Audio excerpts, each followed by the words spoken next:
الحمد لله وكفى وسلام على عباده الذين اصطفى أما بعد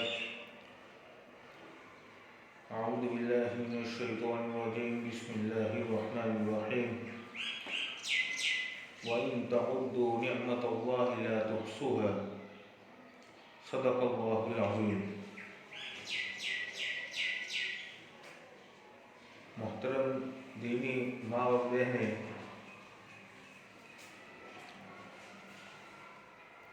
اللہ تبارک و تعالیٰ نے ہم سب کو بہت بڑی نعمت عطا فرمائی،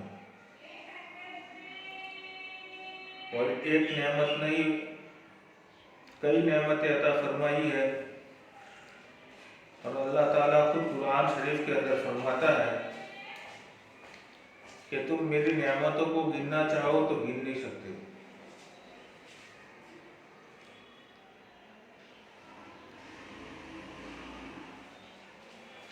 اور سب سے بڑی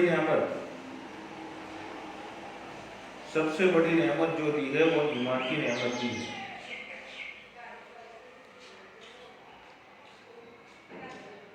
اللہ نے ہمارا جو وجود بنایا، اللہ نے ہمیں پیدا کیا، تو ہماری جو باڈی کا پورا حصہ ہے وہ بہت بڑی نعمت ہے. صحت بہت بڑی نعمت ہے، آنکھ بہت بڑی نعمت ہے، ہاتھ بڑی نعمت ہے، پیر بڑی نعمت ہے. اس نعمت کی قدر و قدر اس وقت ہوتی ہے جس وقت وہ نعمت ہم سے چھین جاتی ہے. اس وقت ہمیں پتہ چلتا ہے کہ اللہ نے کتنی بڑی نعمت ہمیں دی تھی، وہ چھین گئی.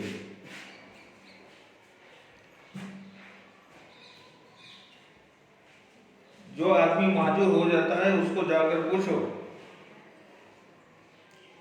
کہ صحت کتنی بڑی نعمت تھی. اسی طریقے سے اللہ دنیا کے اندر بہت سی نعمتیں ہم کو دیا.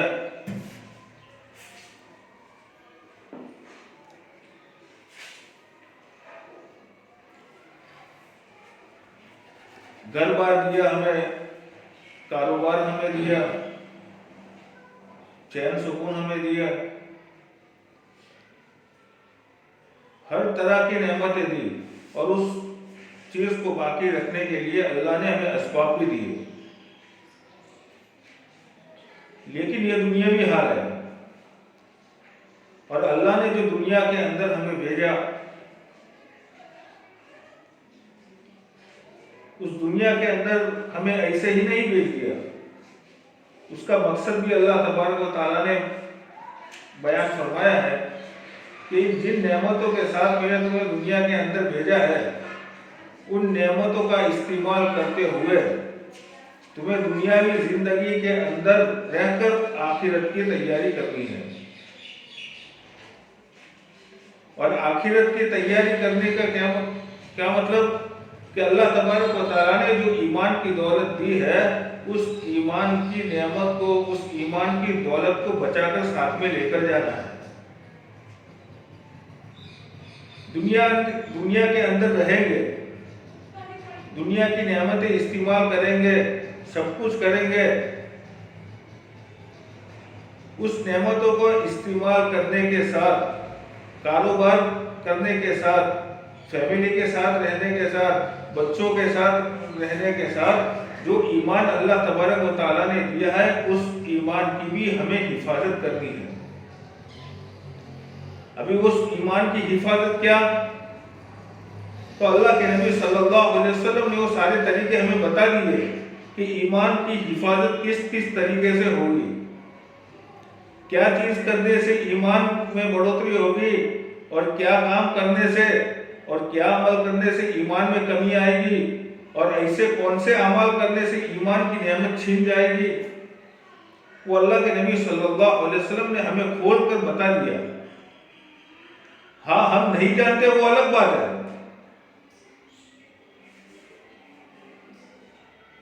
اس ایمان کی دولت کو باقی رکھنے کے لیے اس کی بھی محنت کرنی پڑتی ہے.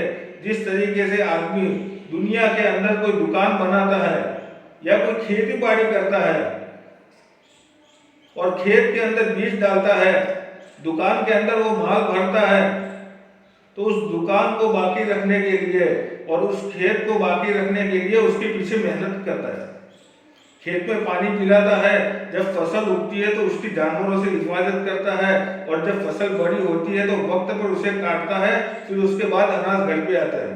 اگر وہی آدمی اس دانا تو ڈال دے، نہ کھیتی میں وقت پر پانی دے، نہ جانوروں سے اس کی حفاظت کرے کھیتی کی، اور وقت پر جب کٹائی کا وقت آوے تو نہ اس پر دھیان دے، تو اس کے ساتھ وہ کھیتی خراب ہو جائے گی، اس کی بے دھیانی کی وجہ سے کھیتی خراب ہو جائے گی، اس کھیتی کرنے کا اس کو فائدہ نہیں ہوگا بلکہ نقصان ہوگا۔ دکانداری، اس نے دکان تو بنا لی، دکان کے اندر مال بھی بھر دیا، گاہک آ رہے ہیں تو گاہک سے نہ اچھی طریقے سے بات کرتا ہے، گاہک کو جو مال چاہیے وہ نہیں مل رہا ہے، تو گاہک آہستہ آہستہ کر کے وہ آنا بند کر دیں گے، اس کی دکانداری کرنا بھی اس کے لیے بیکار ہو جائے گا اور اس کے لیے بوجھ ہو جائے گا۔ اسی طریقے سے ایمان کی دولت جو ہمیں اللہ تبارک و تعالیٰ نے دیا ہے، اس ایمان کے پیچھے ہماری محنت لگتی رہے گی، اس ایمان کے پیچھے اللہ کے نبی نے جو طریقے بتائے ان طریقوں کو اپنی زندگی میں لاتے رہیں گے تو اس ایمان کے اندر بڑھوتری ہوگی، وہ ایمان ہمارا باقی رہے گا، موت پر وہ ایمان ہمارا زبان پر کلمہ طیبہ جاری کروائے گا۔ اگر اس ایمان پر محنت نہیں رہی اور ہم نے ہماری زندگی غفلت کے ساتھ گزار دی، دنیا داری کے اندر ہم نے گزار دی، اللہ کے نبی کے لائے ہوئے طریقے ہماری زندگی میں نہیں آئے، تو وہ آہستہ آہستہ آہستہ کر کے وہ ایمان کی دولت ہماری زندگی سے نکل جائے گی، ہمیں پتہ بھی نہیں چلے گا، موت کے وقت ہمیں پتہ چلے گا کہ بھئی یہ ایمان کی دولت ہماری سستی کی وجہ سے یہ تو چلی گئی، لیکن اس وقت کا پچھتاوا ہمیں کام آئے گا۔ تو اللہ تبارک و تعالیٰ کا کرم اور احسان ہے کہ اللہ تبارک و تعالیٰ نے اس پرفتن ماحول کے اندر اللہ تبارک و تعالیٰ نے اس دعوت کے کام کو ہمیں دیا، یہ نبی والی فکر اللہ نے ہمیں دی اور پوری امت کا ہم پر بوجھ ڈالا کہ اپنی ذات کی بھی فکر کرنا ہے، اپنے گھر کی بھی فکر کرنی ہے، اپنے بچوں کی بھی فکر کرنی ہے، اور پورے عالم میں بسنے والے ہر ایک انسان کی فکر کرنی ہے کہ اس کا ایمان بچ جاوے اور وہ ایمان بچا کر جنت میں جانے والا بن جاوے۔ سب سے پہلے اپنی ذات سے شروع کرنا ہے۔ تو یہ اللہ تبارک و تعالیٰ کا ہم پر یہ بہت بڑا احسان ہے کہ اللہ تبارک و تعالیٰ نے یہ محنت ہمیں اس پرفتن دور کے اندر دی۔ اگر یہ محنت آج کے دور کے اندر نہ ہوتی تو نہ معلوم ہمارا ایمان کب سلب ہو جاتا، ہمیں پتہ بھی نہیں چلتا۔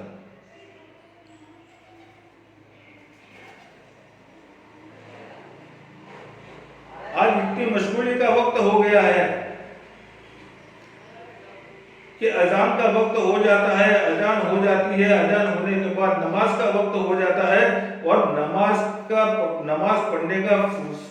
پڑھنے کی فرصت بھی ہمارے پاس نہیں رہتی، اور ہماری زندگی سے اور ہمارے وقت پر نماز نہ پڑھنے کی وجہ سے جو بے چینی ہونی چاہیے وہ بے چینی بھی نہیں ہوتی، نماز چلی جاتی ہے، کوئی فکر نہیں ہوتی۔ یہ اس وجہ سے ہوتا ہے کہ ہمارے جو ایمان کی قدر و قیمت ہمیں کرنی چاہیے اور اس ایمان کے پیچھے محنت لگنی چاہیے، وہ محنت ہماری نہیں لگی ہے۔ دکان کا ہمارا نقصان ہو جاوے، ایک گاہک چلا جاوے یا کوئی نقصان ہو جاوے تو فوراً آدمی فکر مند ہوتا ہے۔ آج ہماری زندگی کا یہ حال ہے کہ ہماری زندگی کے اندر سے نماز چلی جاوے ہمیں کوئی پرواہ نہیں، ہمارے بچے نماز پڑھتے ہیں یا نہیں پڑھتے ہمیں کوئی پرواہ نہیں، ہمارے بچے سنت کے مطابق زندگی گزارتے ہیں یا نہیں گزارتے ہمیں کوئی پرواہ نہیں، بس ہم تو یہی دیکھتے ہیں کہ میرا بچہ وقت پر کمانے جاتا ہے کہ نہیں جاتا، وقت پر کام کرتا ہے کہ نہیں کرتا، اور اس کے مقابلے میں دین کے بارے میں میرا بچہ آگے ہے یا پیچھے ہے اس کی کوئی فکر نہیں۔ بچہ وقت پر نماز پڑھتا ہے یا نہیں، میری بچی وقت پر نماز پڑھتی ہے یا نہیں، اس کی زندگی کے اندر اللہ کے نبی کے طریقے ہے یا نہیں، یہ ہمیں کوئی فکر نہیں۔ یہ فکر اس وجہ سے نہیں ہے کہ ہم نے ایمان کی دولت کو ہم نے سمجھا نہیں ہے، ایمان کی اہمیت کو ہم نے سمجھا نہیں ہے۔ اس ایمان کی دولت کو صحابہ نے سمجھا تھا کہ اللہ نے جو ہمیں ایمان کی دولت دی ہے وہ کتنی بڑی دولت ہے۔ یہ زندگی تو مختصر زندگی ہے، 50 سالہ 60 سالہ 70 سالہ زندگی ہے، یہ تو گزر جائے گی، غریبی میں بھی گزر جائے گی، امیری میں بھی گزر جائے گی، لیکن جو ایمان کی دولت ہے اگر وہ ہمارے ہاتھ سے چلی گئی تو ہمیشہ ہمیشہ آنے والی جو زندگی ہے، جس زندگی کے بعد کوئی موت نہیں ہے، وہ زندگی ہماری خراب ہو جائے گی۔ صحابہ نے اس بات کو سمجھا تھا تو ان کا مال لگانا بھی آسان تھا، جان دینا بھی ایمان کے لیے آسان تھا، ہر طریقے سے قربانی دینا ان کے لیے آسان تھا۔ چاہے جون سا بھی وقت ہو، رات کا وقت ہو یا دن کا وقت ہو، سردی ہو یا گرمی ہو، ہر وقت قربانی دینے کے لیے ہر صحابہ اور صحابیہ تیار ہوتے تھے، کہ انہوں نے سمجھا تھا، ایمان کی اہمیت کو سمجھا تھا کہ اللہ نے کیا چیز ہمیں دیا ہے اور اس ایمان کو ہمیں باقی رکھنا ضروری ہے، ورنہ ہماری آنے والی زندگی خراب ہو جائے گی۔ آج ہم دنیا کے ماحول کے اندر رکھ کر، دنیا کی چمک دھمک کو دیکھ کر ہم اپنی آخرت کو بھول چکے ہیں۔ جو بھی اعمال ہماری زندگی کے اندر ہے وہ صرف رسم و رواج کے اعتبار سے ہماری زندگی کے اندر ہے، اور صحابہ کے اندر وہ جو اعمال تھے وہ رسم و رواج کے اعتبار سے نہیں تھے، بلکہ وہ حقیقت کے اعتبار سے تھے۔ انہوں نے ایمان کو سمجھ کر اس کے پیچھے محنت کی، اپنا وقت لگایا، اپنا مال لگایا، اپنی جان لگایا، اپنے شوہروں کو شہید کروایا، اپنے بچوں کو شہید کروایا، اپنے بچوں کو اللہ کے راستے کے اندر بھیجا، جاؤ دین سیکھنے جاؤ، جاؤ اللہ کے نبی کی صحبت میں جاؤ۔ وہاں پر جا کر ان کو بچوں نے گھر میں آ کر بتایا کہ اللہ کے نبی نے آج یہ بات بتائی ہے، آج اس چیز پر عمل کرنا ہے، اور انہوں نے دوسروں کو بتائی، یہ بات بتاتے بتاتے ان کی قربانی کی بدولت یہ بات ہمارے تک پہنچی ہے۔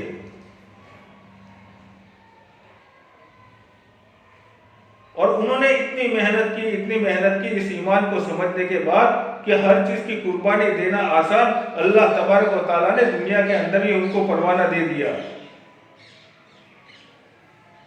خوشحال زندگی دی۔ پہلی زندگی تو یہ تھی کہ بھائی بھائی کا دشمن تھا، گھر میں بیٹی پیدا ہو جاتی تھی زندہ درگور کر دیتے تھے، زندہ دفن کر دیتے تھے، ہم نے واقعہ سنے ہیں۔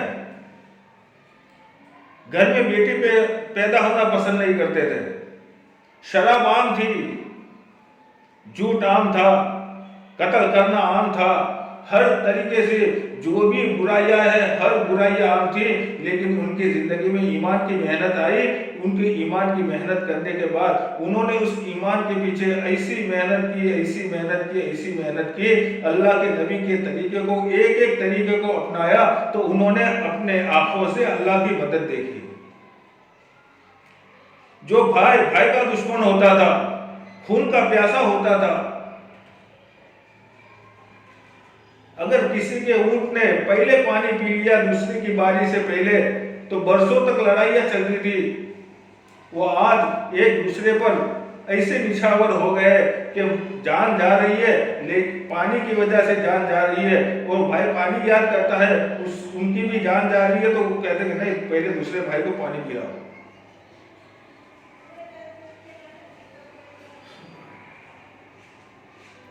یہ ایمان کی بنیاد پر ان کو تھا۔ دولت ملنے کی وجہ سے یہ کامیابی انہیں نہیں ملی تھی،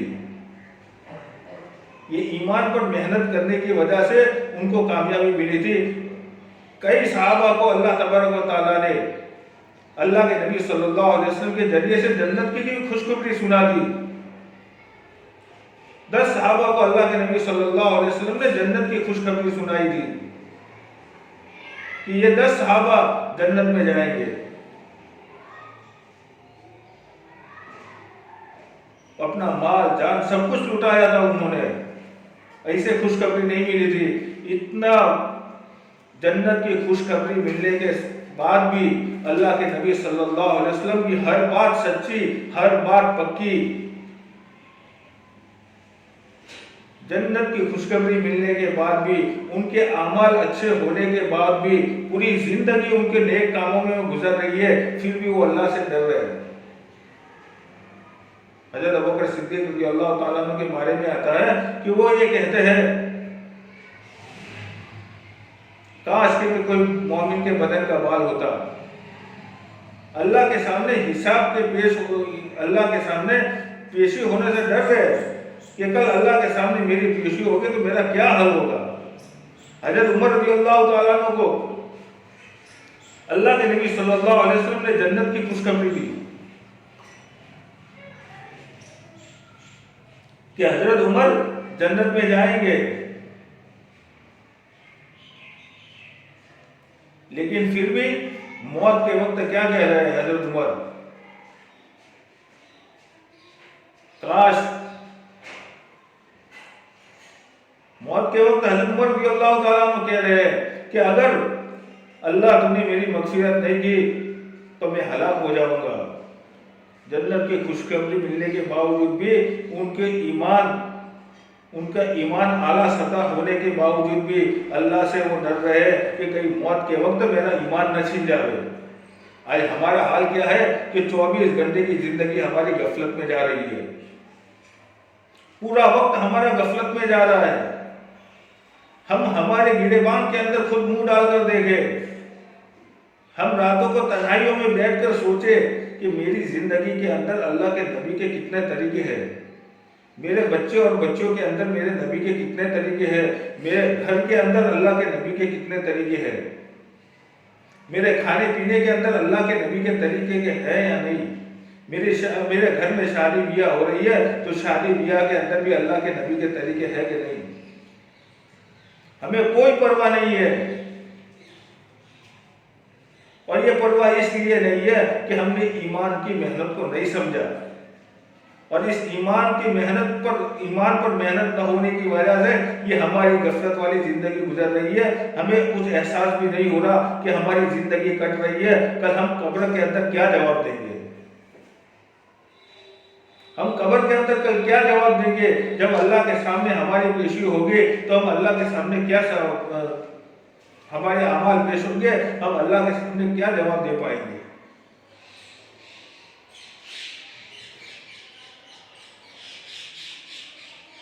آج یہ ہماری غفلت بڑھتے یہ ہو رہی ہے کہ بہت سے گھروں کے اندر نماز بھی ہو رہی ہے لیکن غفلت کے ساتھ نماز ہو رہی ہے. ہماری نمازوں کا حال دیکھیں کہ ہم نماز تو پڑھتے ہیں لیکن نماز کے اندر نامعلوم دنیا کے کتنے خیالات آتے ہیں. صحابہ کے بارے میں آتا ہے کہ کوئی بھی ضرورت پڑ جاتی تھی, 2 رکعت نماز پڑھی, اللہ سے کام بنا لیا, اللہ سے مانگا, کام ہو گیا. اپنے سواری کو, مردہ سواری کو زندہ کروایا, اپنے بچے کو 2 رکعت نماز پڑھ کر زندہ کروایا. نماز کے اندر اللہ نے وہ طاقت رکھی ہے. دنیا کا کوئی کام ایسا نہیں ہے کہ 2 رکعت نماز پڑھنے سے وہ کام نہ بنے, لیکن آج ہمارے سر میں درد ہو جاوے, ہم 100 رکعت نماز بھی پڑھ لیں, ہمارا سر کا درد ہلکا نہیں ہوتا. کیا بات ہے, صحابہ 2 رکعت نماز پڑھتے تھے تو ان کے سارے مسائل حل ہو جاتے تھے, اپنے سواری زندہ کروا دیتے تھے, اپنے مرے ہوئے بچے کو زندہ کروا دیتے تھے. آج ہم 100 رکعت نماز پڑھتے ہیں, ہمارا سر کا درد دور نہیں کروا سکتے. صرف فرق یہ ہے کہ ان کی نماز میں جان تھی, ہماری نماز میں جان نہیں ہے. اور ہماری نماز میں جان نہ ہونے کی وجہ کہ اس کے پیچھے ہماری محنت نہیں لگی. تو اس کی محنت ہمیں کیا کرنی ہے؟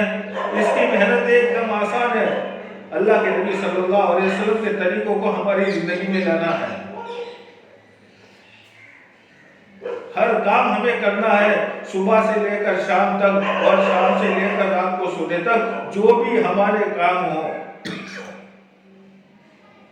ہمارے اٹھنے سے لے کر ہمارے کھانے تک، دوپہر کے کھانے تک جتنے بھی کام ہو اللہ کے نبی کے طریقے پر ہو.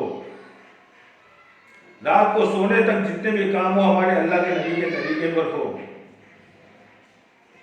ہماری نماز ایسی نماز ہو جو اللہ کے نبی صلی اللہ علیہ وسلم نے پڑھی ہو، سنت کے مطابق نماز ہو. ہمارا سونا سنت کے مطابق ہو.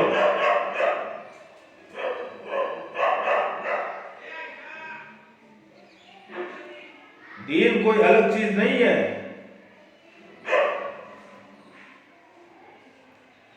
ہماری نماز اللہ کے نبی کے طریقے پر ہو، یہ ہمارے لیے دین ہے.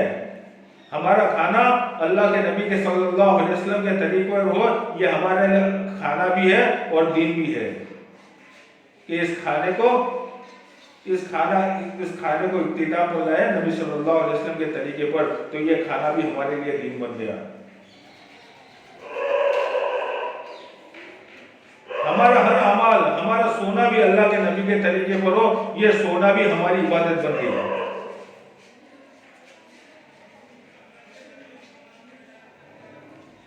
لیکن اگر زندگی کے اندر ہم نے بغیر سستی کے اندر ہم نے زندگی گزار دی، زندگی تو گزر جائے گی. اور ہم یہ نہ سمجھے کہ اللہ تبارک و تعالیٰ کا تو ہم پر بہت بڑا کرم ہے، اللہ نے تو ہمیں اچھا مکان بھی دے دیا، ہمیں تو اولاد بھی دے دی ہے، ہمیں تو کاروبار بھی دے دیا ہے، ہم تو چین سکون سے رہتے ہیں، ہم پر کوئی حالات نہیں ہے تو اللہ ہم سے پوچھے. یہ ہمارا دھوکہ ہے. یہ شیطان نے ہمیں دھوکے میں ڈال دیا ہے.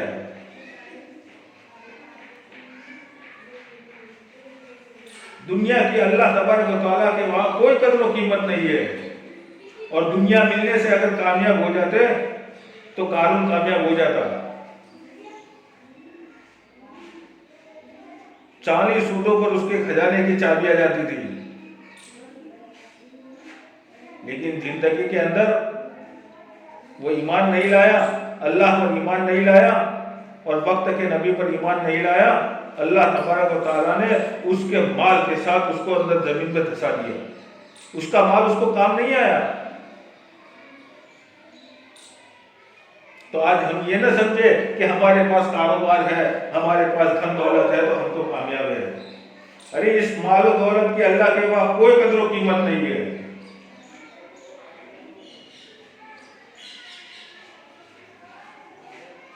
بہت سی مرتبہ اللہ تبارک و تعالیٰ مال دے کر آزماتا ہے کہ میرے بندے کو میں مال دیتا ہوں وہ کیا کرتا ہے، میری فرما برداری کرتا ہے یا وہ سرکس بن جاتا ہے. بہت سی مرتبہ اللہ تبارک و تعالیٰ چھین کر آزماتے ہیں کہ جب میں میرے بندے اور بندی کے پاس سے میں چھین لیتا ہوں تو میرے بندہ اور بندی اس تنگی میں مجھے یاد کرتا ہے یا غیروں کو یاد کرتا ہے.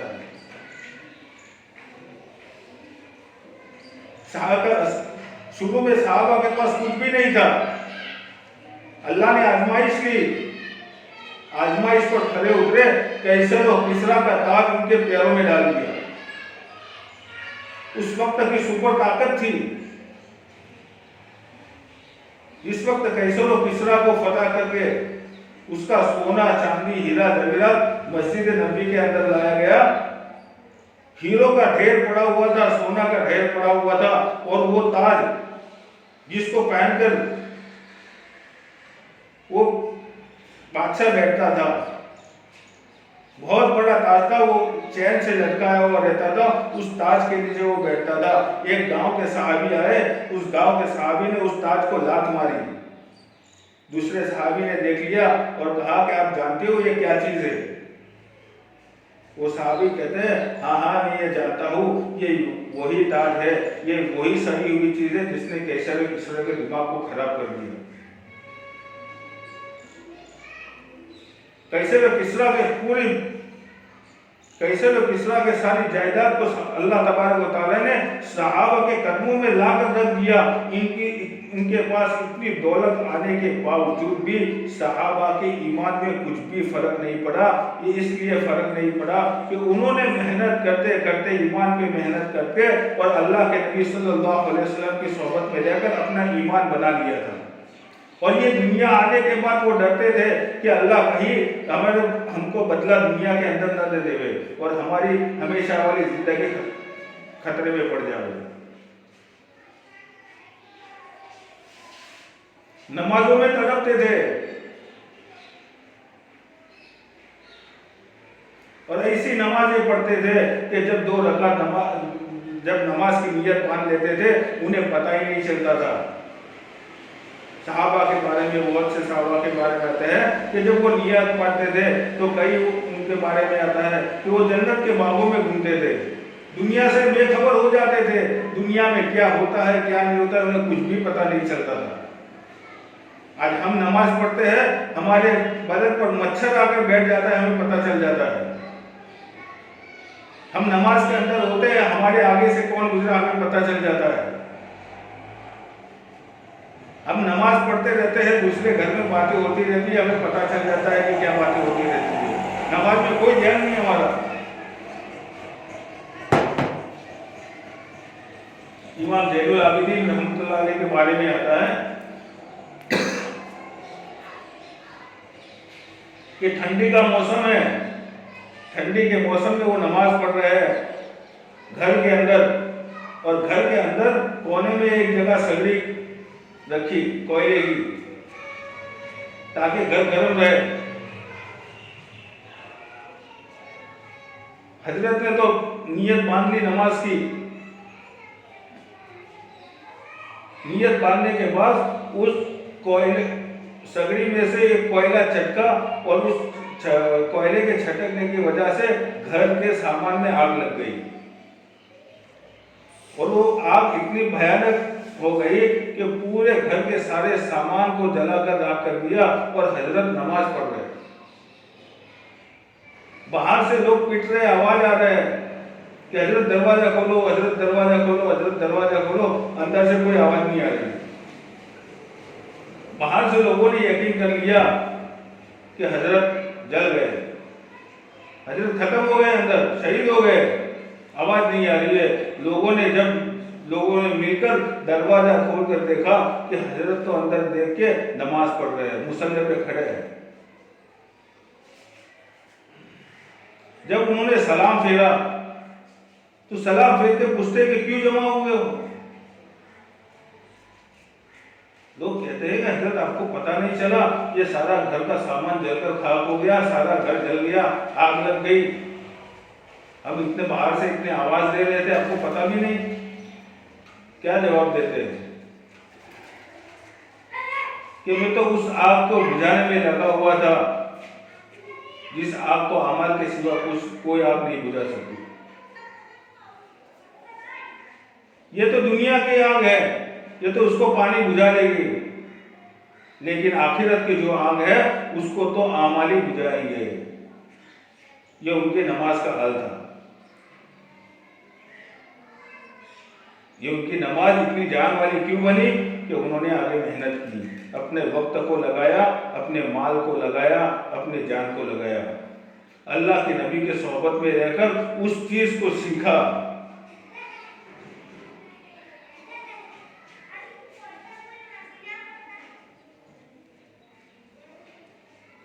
ماں اور بہنیں یہ نہ سوچے کہ ہم تو کہاں نکلتے ہیں, ہم تو کہاں مسجد میں جاتے ہیں, ہم تو کہاں سے ایسی نمازیں سیکھیں گے, ہم کہاں سے دین سیکھیں گے. اللہ نے سب آسان کر دیا ہے کہ اپنے مردوں کو تیار کرے, اپنے بچوں کو تیار کرے کہ مسجد کے اندر جو باتیں ہو رہی ہے وہ باتیں ہمیں بھی آ کر سکھائے. ہمیں خود شوق رہنا چاہیے کہ آج ہمارے گشت کا دن ہے, آج اللہ اور اللہ کے نبی کی بات ہوگی, میرا بچہ آئے گا یا میرا شوہر آئے گا یا میرا ابا آئے گا, میں ان سے پوچھوں گا کہ آج کیا بات بتائی اللہ کے نبی کی, میں ان سے سنوں گی. اور آپ کا یہ شوق ہوگا تو گھر والوں کو بھی یہ شوق ہوگا کہ میں بھی اللہ کے نبی کی بات کو سیکھوں اور گھر پہ جا کر بتاؤں، ورنہ میں گھر پہ جاؤں گا اور میرے بچے، میری بیوی، میری ماں، میری بہن مجھ سے پوچھے گی کہ کیا آج بات بتائی، میں اگر وہاں پر حاضر نہیں ہوں گا تو میں کیا ان کو جواب دوں گا؟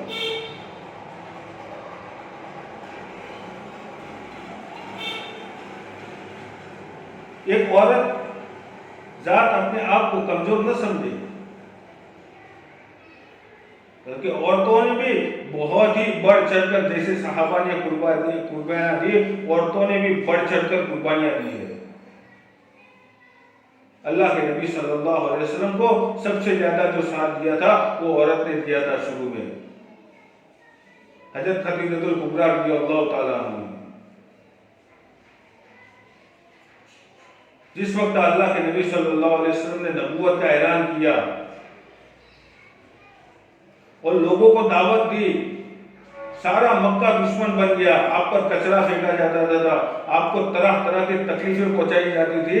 جب رات کو تھکے ہارے اللہ کے نبی صلی اللہ علیہ وسلم تھکے ہارے اور گھر پر آتے تھے تو ان کو تسلی مائیں خدیجہ رضی اللہ تعالیٰ عنہ دیتی تھی کہ آپ گھبرائیے مت، اللہ آپ کے ساتھ ہے۔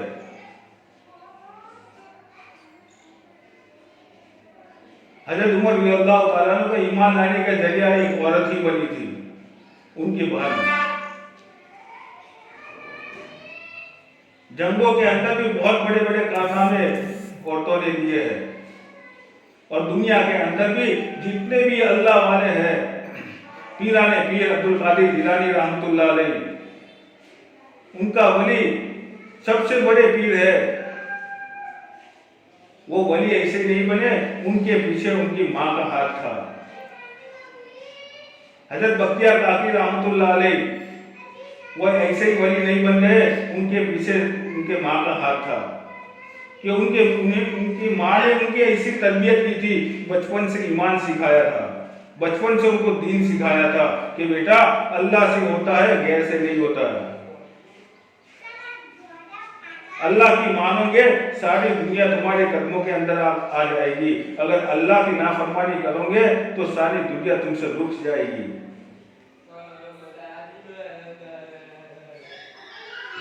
عورتیں اپنے آپ کو کمزور نہ سمجھے، اپنے گھر کے اندر تعلیم کا ماحول پیدا کرے۔ ہم اپنے وقت کو متعین کریں کہ میرے گھر کے اندر تعلیم کو زندہ کرنا ہے۔ ہم خود لے کر بیٹھے اپنے بچوں اور بچیوں کو، روزانہ ایک حدیث پڑھے اور اس پر عمل کرنے کی نیت کرے، اور جو حدیث پڑھی جا رہی ہے وہ حدیث ہماری بچوں کی زندگی کے اندر آئی یا نہ آئی، اس کی ہم نگرانی رکھیں۔ جس طریقے سے ہم اپنے بچوں کی نگرانی رکھتے ہیں کہ بچہ جب اسکول جاتا ہے تو وہ وقت پہ جاتا ہے، صحیح طریقے سے جاتا ہے، وقت پر وہ لیسن کرتا ہے یا نہیں کرتا، وہ وقت پر گھر پہ آتا ہے یا رستے میں کہیں رک جاتا ہے، جس طریقے سے ہم خبر رکھتے ہیں اسی طریقے سے دینداری کی بھی ہم ان کی خبر رکھیں کہ میرا بچہ یا میری بچی وقت پر نماز پڑھتی یا نہیں پڑھتی، میری بچی کے اندر اللہ کے نبی کے طریقے موجود ہے یا غیروں کے طریقے آ رہے ہیں۔ یہ جو دنیا تو دکھ رہی ہے وہ ظاہر میں سب اچھا دکھ رہا ہے، لیکن جو دنیا کے قدموں کے اندر گرتا ہے، وہ دنیا کے قدموں کے اندر جو گرتا ہے، وہ اندر گھسنے کے بعد اتنا بے چین ہو جاتا ہے کہ اس کو کوئی رستہ نہیں سوچتا، اس کو صرف وہی رستہ سوچتا ہے کہ کاش کہ میں مر جاؤں۔ اور بہت سے حالات ہم نے سنے، اچھے امیر گھرانے کی عورتیں، اچھے امیر گھرانے کے مرد، اچھے امیر گھرانے کے بچے خودکشی کر کے مر جاتے ہیں۔ لیکن کیا ضرورت تھی مرنے کی؟ اللہ نے تمہیں مال و دولت دیا ہے، ایشو عائش کے سامان دیے ہیں، ہر طریقے سے تمہیں بنگلے ایشو عائش کے سامان دے کر تمہیں بنگلے کے اندر فخر کے اندر رکھا ہے، پھر خودکشی کرنے کی کیا بات ہے؟